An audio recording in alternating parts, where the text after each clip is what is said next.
बिस्मिल्लाहिर्रहमानिर्रहीम। अल्लाहुम्मा सल्लि अला सय्यिदिना व मौलाना मुहम्मद व अला आलि सय्यिदिना व मौलाना मुहम्मद व बारिक वसल्लम अलैहि। दौरा तफसीरुल कुरान पारा नंबर 19 रकू नंबर 8 सूरह अश-शुअरा आयत नंबर 52। अल्लाह ताला हम सबको कुरान का नूर और फैज़ान और अमल नसीब फरमाए। आज रुकू नंबर 8 का और नए मजमून का आगाज़ हो रहा है। अज़ीम शान फ़तह जो अल्लाह ताला ने हज़रत मूसा अलैहिस्सलाम को अता फ़रमाई, और वो जादूगर जो 70 की तादाद में थे मुसलमान हुए। उन्होंने बड़े मजमे में पूरे मैदान में सजदा किया अल्लाह की बारगाह में। सुबह की हालत में वो काफिर थे, जादूगर थे, और शाम को अल्लाह ताला ने उन्हें मुसलमान भी होने की तौफीक दी और फिर उनको अल्लाह ताला शहादत के मर्तबे पर भी फाइज फरमाया। इन वाक़ियात में और जो हज़रत मूसा अलैहिस्सलाम कौम को लेकर निकले, जो आप आज की आयत का उन्वान है, इसमें 7-8 साल का फ़र्क है। ये जिस वक्त बंदा तर्जुमा पढ़ता है तो महसूस ये होता है कि जब हज़रत मूसा अलैहिस्सलाम को अल्लाह ताला ने फ़तह अता फ़रमाई और फ़िरौन के जादूगर मुसलमान हो गए, तो कहीं फ़ौरन ही अल्लाह ताला ने वही नाज़िल फरमाई मूसा अलैहिस्सलाम की तरफ कि आप बनी इसराइल को लेके यहाँ से निकल जाइए। लेकिन ऐसा नहीं है। अल्लाह ताला कभी भी किसी भी कौम पर जल्दी अज़ाब नाज़िल नहीं फरमाता, बल्कि अल्लाह ताला कई मौक़े अता फरमाता है। जब वो लोग मुसलमान हो गए, उनको सूली पे चढ़ा दिया गया, और जो बनी इसराइल वाले थे ये वो पहले ही फ़िरौन के ग़ुलाम थे, उनके काम करते थे, मकानात बड़े बड़े क़लए बनाते थे, खाना बनाते थे, सारा काम उन्हीं से कराते थे, और फ़िरौन की कौम कोई काम नहीं करती थी। ये कुछ 6 लाख की तादाद में थे बनी इसराइल जो मूसा अलैहिस्सलाम की कौम थी। और मूसा अलैहिस्सलाम की क़ियादत उन्होंने बहरहाल तस्लीम कर ली थी। मूसा अलैहिस्सलाम के इशारे पर उन्होंने मूवमेंट इख्तियार कर ली थी। आपस में उनका वो कोऑर्डिनेशन हो गई थी कि अब हमने मूसा अलैहिस्सलाम को क्या करना है, फॉलो करना है। उसके बाद उन्होंने क्या काम किया कि बनी इसराइल पर जुल्म तेज कर दिया।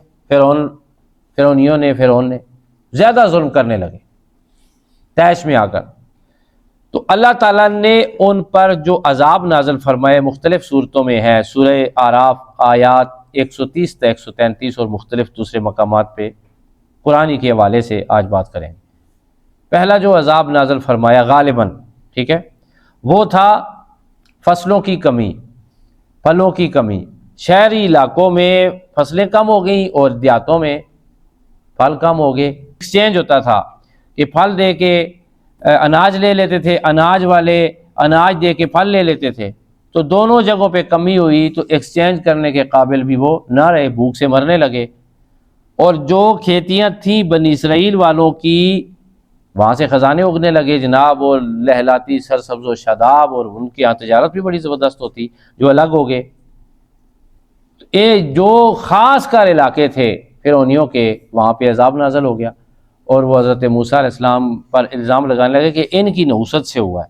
बड़ा जिस वक्त बिल्कुल तंग आ गए ना, अस्तग़फिरुल्लाह, जिस वक्त तंग आ गए तो मूसा अलैहिस्सलाम के पास आके कहने लगे फ़िरौन की कौम के लोग, तुसी दुआ करो ना जी अपने अल्लाह नाल कि असां ते अज़ाब नाज़िल। मूसा अलैहिस्सलाम को तरस आया, इन्होंने दुआ की और दोबारा उनकी खेतियाँ हरी भरी हो गई। उन्होंने वादा किया था कि हम अल्लाह ताला की परस्तश करेंगे, हम ईमान कबूल कर लेंगे, बस आप इस अज़ाब को दूर करें। काहत साली हो गई, खुशहाली हो गई, ये हो गया, वो हो गया। अल्लाह पाक ने उन पर दोबारा करम फरमाया, और फिर क्या हुआ कि वो लोग दोबारा ज़िंदगी अच्छी गुजारने लगे, लेकिन फिर अड़दरम हो गए और फिर मूसा अलैहिस्सलाम की कौम पर जुल्म करने लगे। उसके बाद हज़रत मूसा अलैहिस्सलाम की कौम पर जुल्म के बाद अल्लाह ताला ने उन पर तूफ़ानी बारिशों का सिलसिला शुरू किया। सैलाब, दरियाए नील का पानी उनके घरों में दाखिल हो गया। और इत्तेफाक की बात कि जो बनी इसराइली थे उन पर कोई भी उनका घर में ख़राब होता, घर गिरता ना, उनके घरों में पानी ना दाखिल होता, उनके रास्ते ना ख़राब होते। जितने किबती थे, फ़िरौनी थे, उनके घरों में पानी भी दाखिल हो जाता, घर गिरना शुरू हो गए, खेत खलियान तबाह होना शुरू हो गए।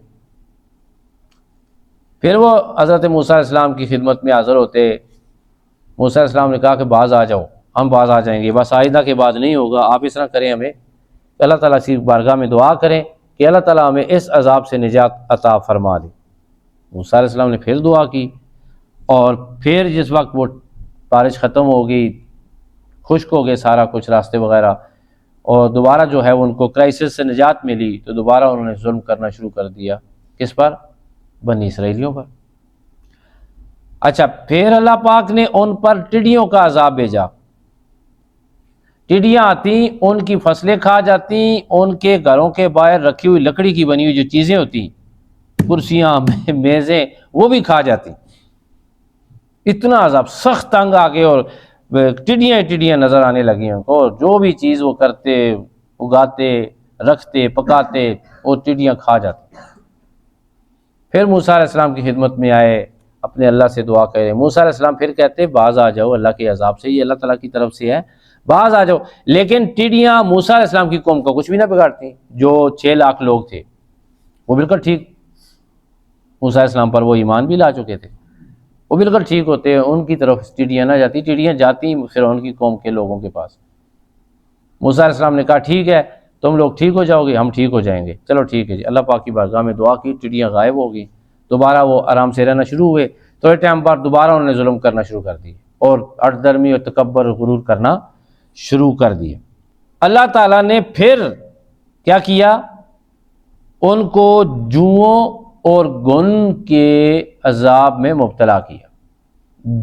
जुएँ सर में पड़ गई, पलकों में जुएँ, दाढ़ी में जुएँ, और गुन जो है, चावल जिस टाइम वो पीसते तो आधा किलो 10 किलो पीसते, 3 किलो चावल निकलते, वो खा जाते गुन, जगह जगह पे गुन, सोते तो वहाँ पे जुएँ और गुन हर जगह पे, तंग आ गए। और जो फिरौनियों के घर थे वो तो अजाब से दो चार थे, और बनी इसराइलियों के जो घर थे, हज़रत मूसा अलैहिस्सलाम की अपनी जो कौम थी, वो ठीक ठाक उनके करीब जुएँ तक ना आती। उनको भी समझ आ गई कि ये अल्लाह ताला की तरफ से अजाब है। फिर वो हज़रत मूसा अलैहिस्सलाम के, आप अंदाज़ा करें अल्लाह ताला कितना मौका दे रहा है। अब थोड़ी मुद्दत गुजरी तो फिर जुल्म शुरू कर दिए बनी इसराइलियों पर, फिरौनियों ने। फिर अल्लाह पाक ने उन पर मेंढकों का अजाब नाजल फरमाया। ये सब कुरान है। कटवी या टकना चाहने सन बिच मेंढक,